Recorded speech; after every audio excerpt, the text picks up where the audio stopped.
নমস্কার। কবি শুভ দাশগুপ্তের কবিতা জন্মদিন। আজ পয়লা শ্রাবণ। খোকন, আজ তোর জন্মদিন। তুই যখন জন্মেছিলি আমরা তখন যাদবপুরে, নতুন গড়ে ওঠা কলোনির টালির ঘরে তোর স্কুল মাস্টার বাবা সেই হ্যারিকেনের আলো জ্বলা ঘরেই আনন্দে আর খুশিতে ঝলমল হয়ে উঠেছিলেন। তুই আসার পর তোর নাম রেখেছিলেন সুকল্যাণ।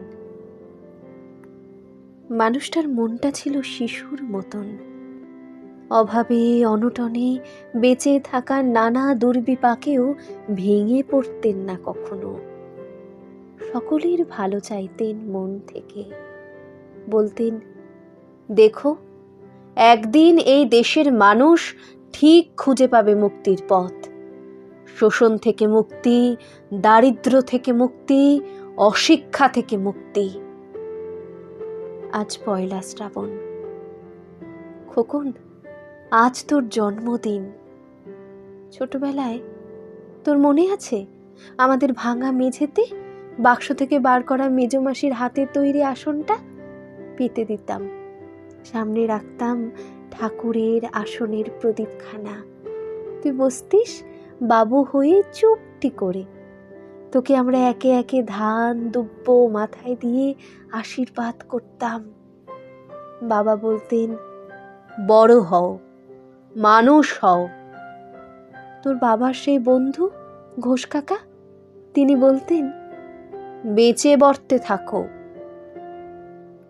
তুই জিজ্ঞেস করতিস, মা বর্তে মানে কি মা? আমি শুধু তোর মাথায় ধান দুব্বই দিতাম, বলতাম না কিছুই। শুধু মনে মনে বলতাম, ঠাকুর আমার খোকনকে মস্ত বড় মানুষ করে তোলো। আমার খোকন যেন সত্যি মানুষ হয়, ওর যেন কখনো কোনো বিপদ না হয় ঠাকুর। অভাবের সংসারে ওই একটা দিন পয়লা শ্রাবণ, কষ্টের পয়সায় একটু বাড়তি দুধ নিতাম, পায়েস রান্না করে দিতাম তোকে। তুই খুব ভালোবাসতিস পায়েস খেতে। তোর বাবা বাস স্ট্যান্ডের দোকান থেকে নিয়ে আসতেন তোর প্রিয় মিষ্টি ছানার গজা। সামান্য স্কুল মাস্টারিতে কি বা আয় হতো, ঘরে বসে ছাত্র পড়িয়ে আসতো কিছু। দাউ দাউ অভাবের আগুনে সে রসদ পড়তে সময় লাগতো না। তোর বাবার জামা সেলাই করতাম আর বারবার বলতাম, আসছে মাসে একটা জামা বানিয়ে নিও। উনি হেসে উঠে বলতেন, বাদ দাও তো, খোকন বড় হচ্ছে, ওর জন্য ভাবছি দুধ রাখতে হবে আরো আতসের। দুধে শক্তি বাড়ে, বুদ্ধি বাড়ে। শক্তি আর বুদ্ধি না হলে তোমার খোকন মস্ত বড় মানুষ হয়ে উঠবে কি করে? ভাবছি আরো দুটো টিউশনি নেব। ছাত্র পড়িয়ে পড়িয়ে মানুষটা দিনের শেষে ক্লান্ত হয়ে যেতেন।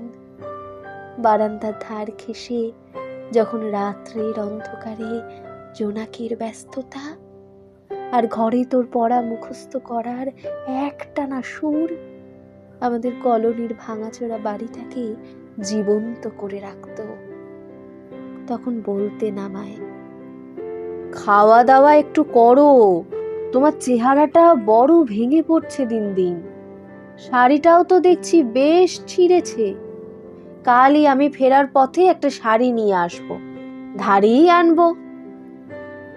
আমি বলতাম, ধুর, সামনে খোকনের উঁচু ক্লাস, কত বইপত্তর কিনতে হবে, কত খরচ। উনি দীর্ঘশ্বাস ফেলে চুপ করে যেতেন। জোনাকিরা নিঃশব্দ অদৃশ্য আলোর আলপনা আঁকত উঠোনের আগাছার ঝোপে। আবহ সঙ্গীতের মতো তুই ভেতরে বসে বসে পড়া মুখস্থ করতিস, ইতিহাস, ভূগোল, গ্রামার। ঈশ্বর আমাদের নিরাশ করেননি। তুই কত বড় হলি, সব পরীক্ষায় কত ভালো ফল হলো তোর। বাবা বললেন, আরো পড়, উচ্চশিক্ষায় উচ্চ সম্মানের একমাত্র পথ। তুই আরো পড়লি, তারপর তোর চাকরি হলো কত বড় অফিসে। মনে আছে খোকা, প্রথম মাসের মাইনে হাতে পেয়েই তুই কত কি কিনে এনেছিলি? তখন তো আমরা উঠে এসেছি শ্যামবাজারে, 2 কামরার বেশ সাজানো গোছানো বড় ফ্ল্যাট। তোর অফিস থেকেই তো দিয়েছিল।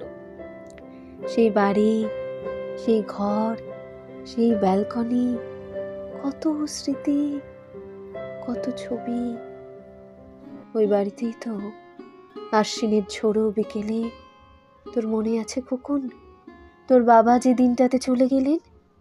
মনে আছে তুই বাবার বুকের ওপর পড়ে যখন কাঁদছিলি হাপুস নয়নে? সত্য স্বামীহারা আমি যেদিন তোর সেই অসহায় মুখ দেখে আরো বেশি করে ভেঙে পড়েছিলাম। তোকে বুকে টেনে নিয়েছিলাম ছোটবেলার মতো, বলেছিলাম, কাঁদিস না খোকা, আমি তো আছি। আজ পয়লা শ্রাবণ, কলকাতা থেকে অনেক দূরে মফস্বলের এই বৃদ্ধাশ্রমে আমি একেবারে একা। খোকন, তোকে বড় দেখতে ইচ্ছে করছে রে, তোকে, বৌমাকে আর ছোট্ট বিল্টুকে। তোরা এখন কত দূরে, সল্ট লেকের মার্বেল বসানো ঝকঝকে বাড়িতে।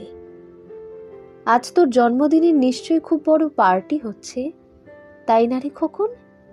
লোকজন, হইচই, খাওয়া দাওয়া। খুব ভালো, খুব ভালো।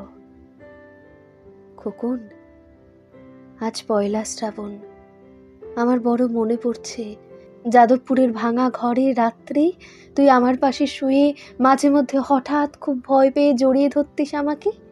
আমি বলতাম, ভয় কি রে, আমি তো আছি, যার মা থাকে তাকে কি ভূতে ধরে? তুই নিশ্চিন্ত হয়ে ঘুমিয়ে পড়তিস আমার বুক জুড়ে। তোর আধুনিক সংসারে এই বুড়িটার একটু ঠাঁই হলো না রে। প্রতিমাও তো মা, ওরও তো আছে আমার খোকনেরই মতো কোলালো করা এক চাঁদের টুকরো। কিন্তু সময়ের কি আশ্চর্য পরিবর্তন। খোকন, তুই বোধহয় এখন আর পায়েস খাস না, তাই না রে? তুই জানিস না খোকন, আজ আমি সকালে পায়েস রান্না করেছি। হ্যাঁ, তোরই পাঠানো টাকায়। সারাদিন সেই পায়েসের বাটি সামনে নিয়ে বসে আছি রে, এখানে এই বৃদ্ধাশ্রমে, আমার একলা ঘরে, আর কেউ নেই। তুই একবার আসবি খোকন, একবার, শুধু একবার।